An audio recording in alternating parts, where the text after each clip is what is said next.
Assalamualaikum warahmatullahi wabarakatuh. Waalaikumsalam Waalaikumsalam warahmatullahi warahmatullahi wabarakatuh. wabarakatuh. Yang kami hormati Prof. Rifki Ismail selaku dosen pengampu dari mata kuliah perancangan produk. Jadi Prof di sini kami akan mempresentasikan terkait tugas perancangan produk kami yang dimana kami membahas tentang alat pemotong tebu. Sebelum masuk ke presentasinya, izinkan kami untuk memperkenalkan diri Prof. Perkenalkan nama saya Franklin Goklas Manulang dengan NIM belakang 0044. Perkenalkan, nama saya Galang Ardian Prasetyo dengan NIM belakang 034. Perkenalkan, nama saya Nur Rauf dengan NIM belakang 035.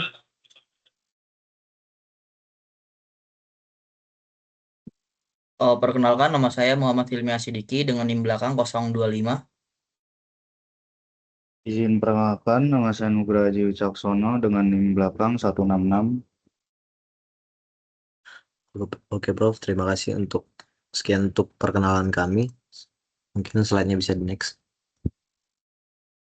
Nah, jadi untuk outline dari presentasi kami kali ini itu yang pertama itu adalah latar belakang, yang kedua ada perancangan produk, ketiga identifikasi kebutuhan stakeholder, terus penerapan spesifikasi teknisnya, dan yang terakhir itu adalah quality function development. Next.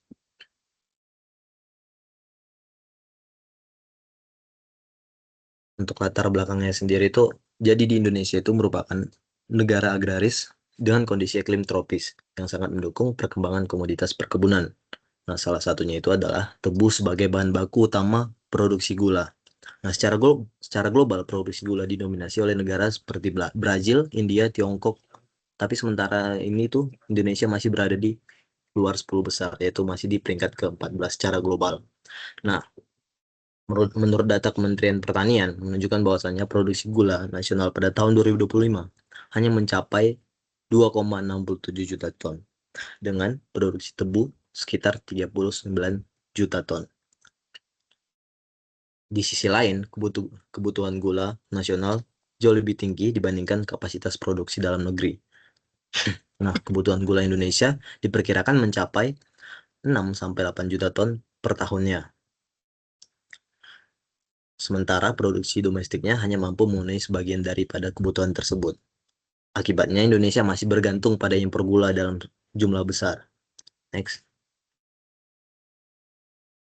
Salah satu faktor utama rendahnya produktivitas tebu di Indonesia itu adalah masih terbatasnya penerapan mekanisasi dari sektor perkebunannya, khususnya pada proses panennya. Jadi masih banyak pemanen atau petani yang masih menggunakan metode manual, jadi kurang efisien. Nah, kondisi ini berdampak pada rendahnya efisiensi operasional dan tingginya biaya produk. Oleh karena itu, dibutuhkannya lah inovasi dalam bentuk alat bantu mekanis. Pengembangan alat ini diharapkan dapat meningkatkan efisiensi dari proses panen, mengurangi ketergantungan terhadap tenaga kerja manual, serta kontribusi pada peningkatan produktivitas sektor tebu nasional. Begitu. Next. Untuk solusinya sendiri, solusi yang ditawarkan itu adalah dalam perancangan ini, itu merupakan pengembangan alat pemotong tebu semi mekanis yang digerakkan oleh mesin dan dioperasikan dengan sistem walk behind, yang dimana itu seperti dibantu dorong oleh operatornya dari belakang. Nah, alat ini dikembangkan dengan mekanisme pemotong, sistem pengarah batang tebu agar masuk ke area pemotongnya.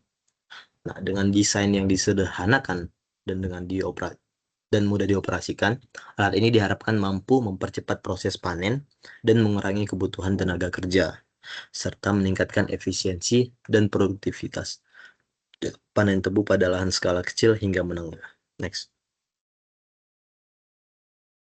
Dia masuk ke pernyataan misi produk. Sini ada beberapa bagian. Pertama itu adalah deskripsi produk. Jadi alat yang kami buat ini adalah alat pemotong tebu, yang dimana alat ini merupakan alat bantu pemotong yang diinovasikan, dirancang untuk membantu proses panen tebu secara efisien. Nah, jadi alat ini bekerja dengan mekanisme pemotong menggunakan pisau pemotong yang digerakkan oleh sumber tenaga mesin serta dilengkapi sistem pengarah tanaman untuk memudahkan batang tebu masuk ke area pemotong. Nah, alat ini dioperasikan secara walk behind seperti tadi, yaitu didorong oleh operator sehingga cocok digunakan pada lahan perkebunan. Untuk pasar primernya itu adalah petani tebu dan kelompok tani yang bergerak di bidang budidaya tebu. Untuk pasar sekundernya itu di perusahaan perkebunan tebu skala menengah serta penyedia jasa panen tebu. Selanjutnya itu ada asumsi dan batasannya. Untuk yang pertama adalah alat mampu memotong batang tebu secara efektif dan efisien. Lalu alat dioperasikan oleh satu operator dengan sistem dorong atau walk behind. Yang ketiga itu adalah alat dirancang untuk lahan perkebunan tebu skala kecil hingga menengah. Dan yang terakhir itu adalah mekanisme alat dibuat sesederhana agar mudah dioperasikan dan dirawat oleh petani. Untuk stakeholdernya itu sendiri adalah yang pertama petani tebu atau pengguna alatnya itu sendiri. Lalu selanjutnya ada kelompok tani atau koperasi pertanian. Lalu ada produsen atau bengkel manufacturing alat pertaniannya. Lalu yang terakhir adalah distributor atau penyedia alat pertaniannya.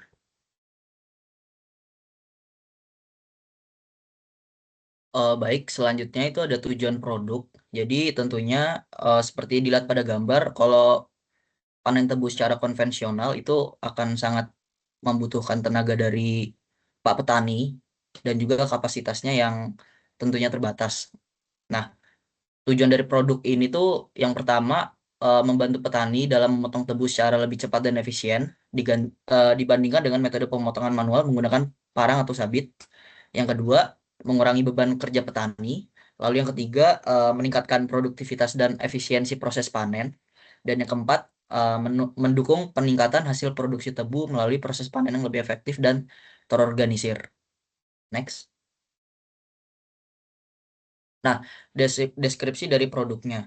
Nah, ini merupakan salah satu contoh referensi yang kami ambil. Jadi, sistem alat pemotong tebunya itu yaitu walk behind. Jadi, didorong sama operator itu dari belakang dan kemudian nanti akan kami berikan sedikit inovasi tambahan yaitu berupa keranjang penampung seperti itu. Next. Nah, batasan produknya. Jadi kami ini memutuskan untuk produknya itu dirancang untuk medium duty ya. Tidak seperti yang pada gambar yaitu heavy duty. Untuk heavy duty itu memang ada, cuman kan namun tentunya alatnya mahal dan juga untuk pekerjaan yang sangat berat gitu ya. Sedangkan di sini kami menawarkan suatu inovasi di mana skalanya itu skala menengah seperti itu. Next. Nah, identifikasi stakeholder. Nah, ini tuh tujuannya buat apa? Yaitu untuk mengetahui kebutuhan dan harapan pihak yang terlibat dalam penggunaan dan pengembangan produk. Terus juga supaya produk atau alat yang dirancang itu sesuai dengan kondisi lapangan dan juga kebutuhan penggunanya. Next. Nah, berikut ini merupakan pengumpulan data mentah kebutuhan pelanggan. Jadi di sini kita terdapat 5 stakeholder. Yang pertama ada petani tebu, yang kedua ada operator, yang ketiga ada produsen alat, yang keempat ada distributor, dan yang terakhir ada pemilik lahan. Next. Baik, pada slide ini ditampilkan pengumpulan data mentah kebutuhan pelanggan yang berasal dari 5 stakeholder utama, yaitu petani tebu, operator, produsen alat, distributor, dan pemilik lahan. Yang pertama yaitu petani tebu. Petani tebu itu alatnya itu mampu memotong batang tebu dengan cepat dan efektif. Yang kedua, proses panen tebu dapat dilakukan dengan lebih mudah dibandingkan metode manual. Yang ketiga, alat mampu meningkatkan efisien waktu dan tenaga kerja saat proses panen. Yang keempat, alat dapat digunakan pada kondisi lahan perkebunan tebu yang beragam. Jadi dari sisi petani, fokus utamanya yaitu adalah efisiensi, kemudahan, dan fleksibilitas penggunaan alat di lapangan. Yang kedua, ada operator. Yang pertama yaitu alat mudah dioperasikan oleh satu orang operator. Yang kedua, memiliki mobilitas yang baik sehingga mudah digunakan di lahan perkebunan. Yang ketiga, alat memiliki ketahanan yang baik dan dapat digunakan dalam jangka waktu lama. Yang keempat, proses perawatan dan perbaikan alat mudah dilakukan. Yang kelima, desain alat sederhana dan aman saat dioperasikan. Dari sisi operator, itu fokusnya adalah kemudahan penggunaan, mobilitas, keawetan, serta keamanan alat. Lalu yang ketiga, produsen alat. Jadi yang pertama yaitu materialnya alat kuat, tahan lama, dan mudah diperoleh di pasaran. Yang kedua, biaya produksi alat relatif terjangkau.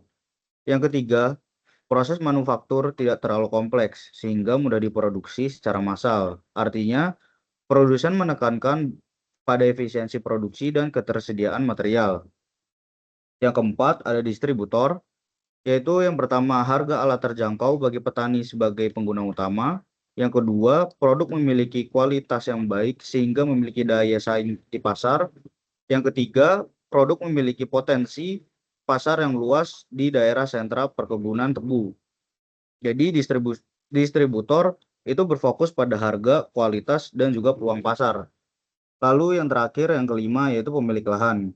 Yang pertama, menginginkan alat yang dapat menekan biaya tenaga kerja dan mempercepat proses panen sehingga biaya per hektar lebih rendah. Yang kedua, alat harus mampu memotong tebu tanpa merusak batang utama atau raton serta tidak merusak struktur tanah. Yang ketiga, mengharapkan alat yang dapat mengurangi ilus sehingga hasil panen lebih optimal. Nah, jadi pemilik lahan ini menekankan efisiensi biaya, kualitas panen, dan keberlanjutan lahan. Next. Selanjutnya itu adalah tahap tafsiran data mentah. Jadi pada tahap ini seluruh kebutuhan pelanggan yang telah dikumpulkan sebelumnya mulai diolah menjadi bentuk yang lebih terstruktur. Kebutuhan yang bersifat umum itu diterjemahkan menjadi kebutuhan yang lebih spesifik dan terarah. Tujuannya yaitu adalah menjadikan data mentah sebagai dasar dalam penyusunan kebutuhan teknis pada tahap berikutnya. Yang pertama itu ada aspek visibility. Yang pertama, desain alat sederhana sehingga mudah dikenali dan dipahami oleh pengguna.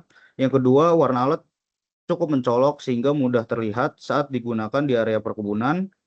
Selanjutnya ada aspek safety. Yang pertama, alat dilengkapi dengan pelindungan pada bagian pisau pemotong.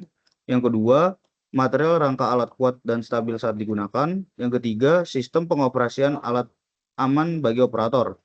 Selanjutnya ada aspek durability.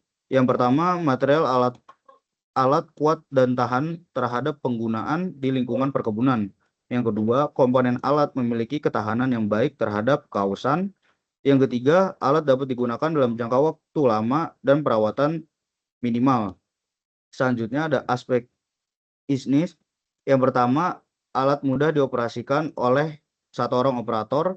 Yang kedua, proses perawatan dan perbaikan alat mudah dilakukan. Dan yang terakhir, ketiga, desain alat sederhana sehingga mudah dioperasikan dan dirakit. Next.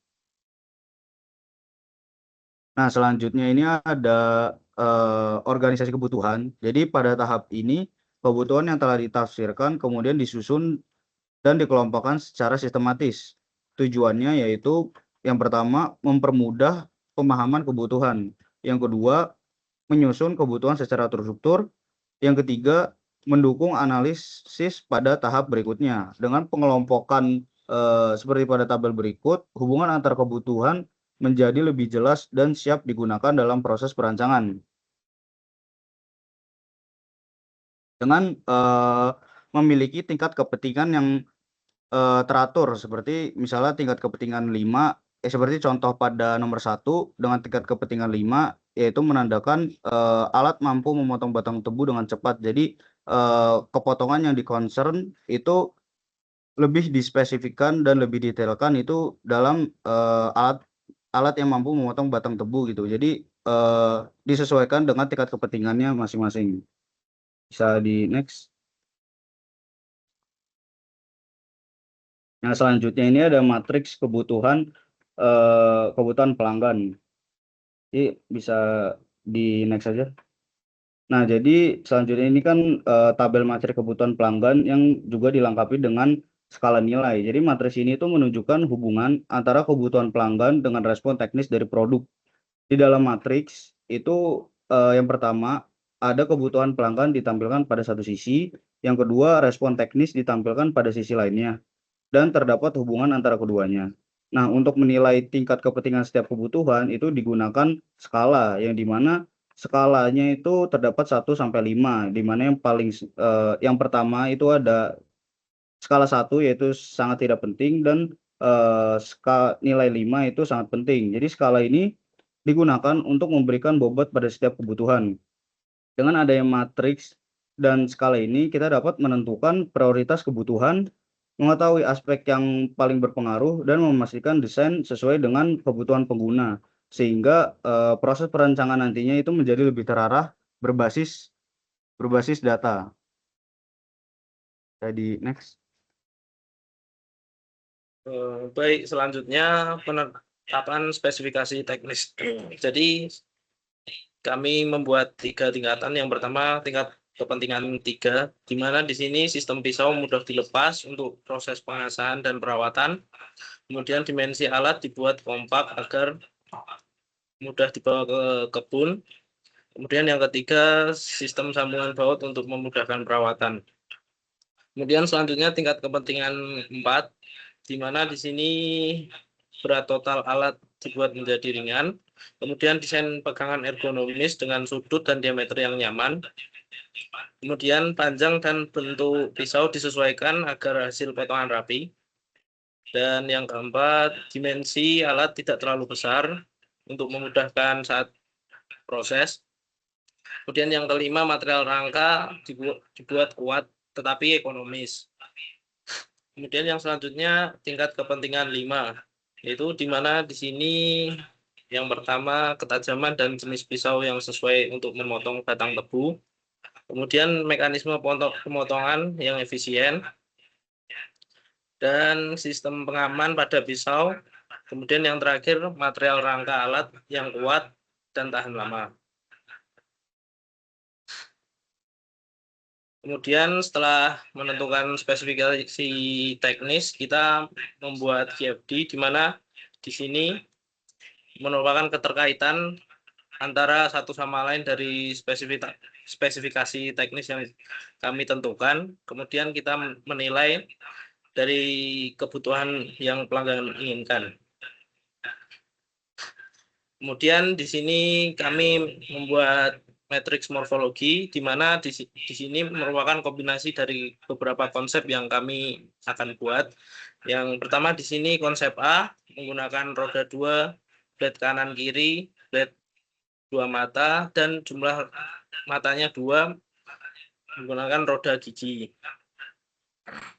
Dimanapun konsep berikutnya yang berbeda-beda, hingga 5 konsep. Intinya pada konsep-konsep yang kami kembangkan memiliki perbedaan pada subfungsi mobilitas, posisi pemotongan, sistem pemotong, konfigurasi pemotongan, dan transmisi yang kami gunakan. Kemudian berikut merupakan gambaran dari desain yang telah kami buat sesuai konsep yang kami bagi dari slide sebelumnya. Mungkin dari yang pertama. Oke, selanjutnya ini ada konsep A. Jadi konsep ini itu merupakan hasil kombinasi dari matriks morfologi yang telah dijelaskan tadi. Jadi karakteristik ini adalah yaitu menggunakan 2 roda sehingga lebih ringan dan memudahkan dikendalikan, dan menggunakan blade kanan dan kiri sehingga area pemotongan lebih luas. Yang ketiga itu menggunakan blade 2 mata untuk meningkatkan efektivitas, dan yang ketiga itu memiliki 2 blade sehingga proses panen itu lebih cepat. Dan yang terakhir itu menggunakan transmisi roda gigi yang lebih kuat dan tahan lama. Jadi keunggulan dari konsep ini yaitu efisiensi pemotongannya tinggi dan konstruksinya tuh lebih kuat. Bisa di next.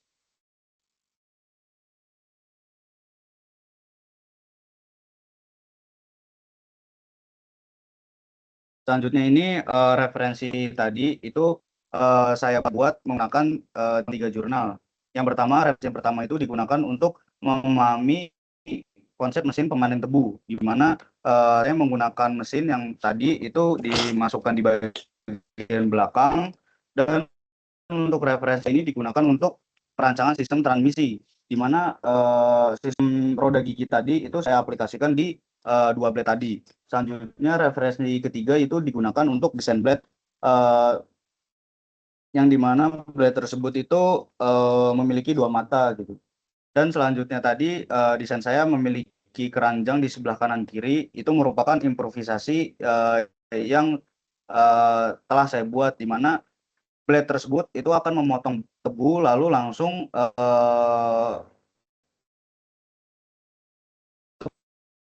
tebu tersebut di belakang sisi blade tersebut. Bisa di next. Selanjutnya konsep B yang konsep dari yang saya buat, di mana di sini saya menggunakan konsep dengan roda 3, kemudian menggunakan transmisi pulley and belt, kemudian pada sistem penampung menggunakan kanan kiri pada dua keranjang, dan yang selanjutnya menggunakan alat pemotong circular blade. Kemudian ini merupakan referensi yang saya gunakan. Yang pertama di sini untuk rangka saya menggunakan referensi dari jurnal yang dikembangkan oleh Roy et al. Pada tahun 2020. Kemudian untuk peletakan dari transmisi saya menggunakan referensi dari jurnal juga, yang dimana peletakannya itu tegak motornya. Kemudian yang ketiga saya menggunakan konsep circular blade, di mana ini juga referensi dari jurnal untuk kekuatan pemotongan pada tebu.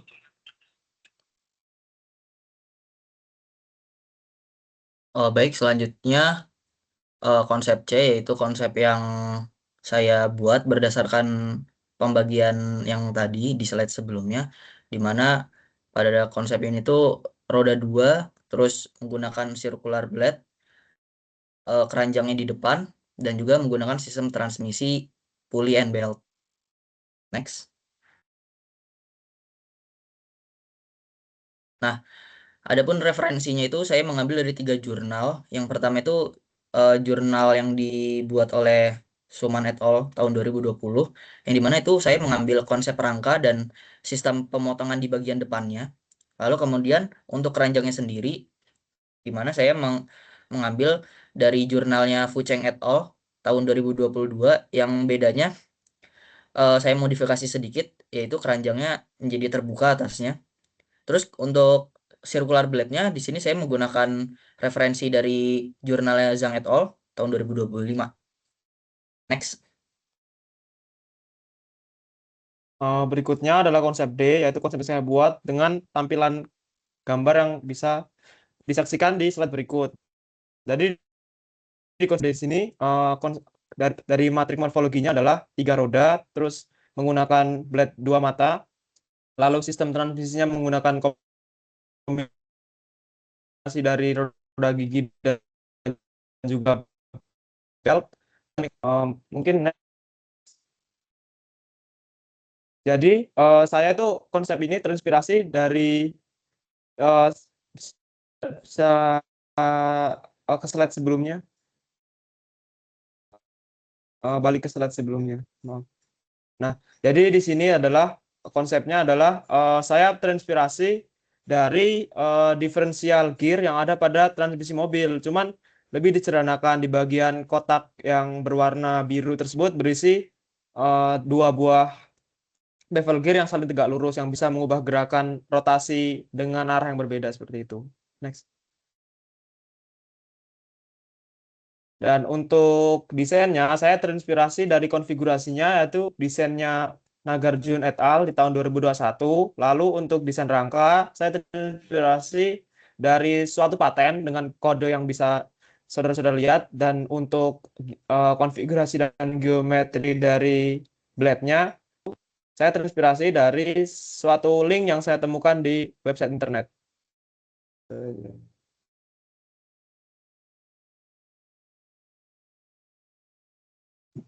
Oke, jadi saya menjelaskan terkait konsep terakhir, yaitu konsep E.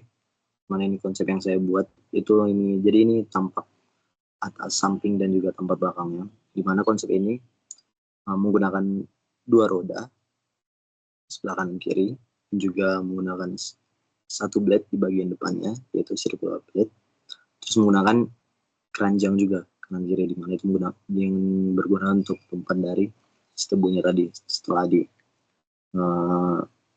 dipanen. Bisa di next. Jadi untuk terkait referensi itu, saya menggunakan seperti teman-teman saya juga menggunakan tiga jurnal. Yang pertama ada jurnal dari Nagarjun ini untuk konsep rangkanya, dan juga untuk bentuknya itu dari Hossein et al. Dan juga untuk circular blade-nya itu dari Jia et al. 2026. Oke, next. Kemudian setelah kami membuat beberapa konsep sebelumnya, kami melakukan scoring, di mana di sini kami menyimpulkan untuk mengembangkan pada konsep B, di mana ini merupakan pertimbangan dari kapasitas penampung tebu, efektivitas pemotongan, stabilitas rangka, sistem transmisi, kemudian keamanan operator, kemudian pengoperasian, kemudian manufaktur, material yang mudah didapat, dan perawatan dan maintenance. Kemudian berikut merupakan detail dari gambar yang telah kami tentukan. Di sini tampak dari depan terdapat 2 blade di sini, kanan kiri, dan keranjang berada di belakangnya. Kemudian di sini ada tampak atas untuk penempatan dari mesinnya, motor listriknya. Kemudian ini tampak isometrik dan detail dari blade yang akan digunakan. Berikutnya adalah tahap simulasi. Jadi simulasi ini kami menggunakan simulasi numerik untuk mengetahui mengevaluasi kekuatan struktur dan juga kondisi dinamik dari material. Jadi dalam simulasi ini kami menggunakan 2 jenis simulasi, yaitu yang pertama simulasi statik struktural. Diasumsikan bahwa bendanya itu dalam hal ini kita sederhanakan hanya menggunakan rangkanya berada dalam kondisi steady dan hanya dibebani dan hanya dibebani oleh external force berupa gaya berat dari mesin gearnya, dari mesin utamanya, dari mesin blade-nya, dan juga dari kedua sisi keranjang menampung tebu. Jadi di sini di kondisi statik struktural kami hanya menggunakan boundary condition berupa fixed support, yaitu di mana roda-rodanya dipasang untuk tempat menempelnya rangka, dan juga external force berupa gaya berat dari masing-masing komponen yang saya sebutkan tadi, dengan asumsi kita menggunakan mesin utama seberat kurang lebih 20 kilo, lalu ada mesin untuk memutar blade seberat kurang lebih 10 kilo, dan dengan konfigurasi penampung yang punya konfigurasi volume itu 30 kali 60 kali 30, dengan densitas tebu kami mengasumsikan bahwa di kedua sisinya dapat menampung berat tebu sekitar 25 kilo. Lalu untuk modal analisis atau kita tujuannya di sini adalah mengetahui frekuensi natural dari sistem tersebut dan membandingkannya dengan frekuensi dari mesin, seperti itu. Mungkin next di hasilnya. Nah, setelah dilakukan simulasi menggunakan statik struktural, di mana kami menggunakan SolidWorks simulation, diperoleh bahwa tegangan maksimal, tegangan yield maksimal atau tegangan dulu maksimal di sini hanya 9,21 kali 10⁻⁶, di mana tegangan tersebut masih aman atau cukup jauh dari tegangan yield dari material yang kami gunakan berupa IC 120 steel dengan tegangan itu sekitar 7,5 kali 10⁻, dengan yield strength sekitar 3,5 kali 10⁸. Jadi masih aman. Dan di sini safety factor setelah dianalisis diperoleh safety factor. Safety factor itu kan definisinya tegangan maksimum yield-nya dibandingkan dengan tegangan maksimum operasinya. Menggunakan safety factor sekitar 3 sampai 3,5, dan berdasarkan beberapa buku referensi, safety factor 1 sampai 3 masih cukup aman untuk alat-alat yang tidak istilahnya tidak berbahaya pemakaiannya lah, seperti itu. di sini kami menggunakan persamaan von Mises. Jadi yang dihitung adalah distorsi energi di kedua material tersebut. Seperti itu. Lalu mungkin next. Dan berikutnya adalah modal analisis. Jadi tujuannya di sini adalah untuk mengetahui apakah nilai frekuensi natural dari rangka, dalam hal ini kami memang sederhanakan hanya rangkanya saja, itu sama atau tidak dengan frekuensi dari mesin. Karena ketika frekuensinya sama akan terjadi amplitude yang menyebabkan nanti mesinnya itu bergetar sangat hebat dan pastinya getaran akan menyebabkan adanya kerusakan seperti itu. Nah, berdasarkan hasil simulasi dengan kondisi batas berupa 5 mode shape dan juga fixed support seperti yang tadi dengan material yang sama, properti material yang sama, kita dapatkan bahwa frekuensi pribadi dari rangka tersebut bervariasi antara mungkin bisa dilihat di slide PPT itu antara 21 sampai dengan 32. Sedangkan untuk frekuensi getaran dari dengan kita mengasumsikan dari beberapa sumber kalau mesin utamanya itu punya kecepatan 3000 rpm atau sekitar 50 Hz frekuensi dan juga mesin engine untuk blade-nya itu sekitar 2500 sampai 3000 rpm. Jadi sekitar 40 sampai 50 Hz. Dan dengan begitu maka frekuensi naturalnya lebih kecil daripada frekuensi naturalnya lebih kecil dari frekuensi getar dari mesinnya, maka kondisinya tidak mengalami amplitudo. Jadi secara model analisis rangka tersebut dengan desain konfigurasi seperti ini aman dari amplitudo seperti itu. Next. Nah, setelah dilakukan simulasi, di sini kami menetapkan final technical specification. Jadi kalau yang dibahas saudara saya tadi itu final specification secara kualitatif. Sedangkan di sini kami menetapkan final specification secara kuantitatif berupa nilai eksak dari seperti properti material atau dimensi dan konfigurasi seperti itu. Berdasarkan hasil simulasi dan evaluasi. Nah, mungkin bisa saudara-saudara lihat sendiri di sini. Mungkin yang penting adalah kita menggunakan tipe alatnya tetap walk behind didorong dengan dimensi total alat itu 140 dengan 160 panjangnya kali 140 lebarnya kali 100 tingginya.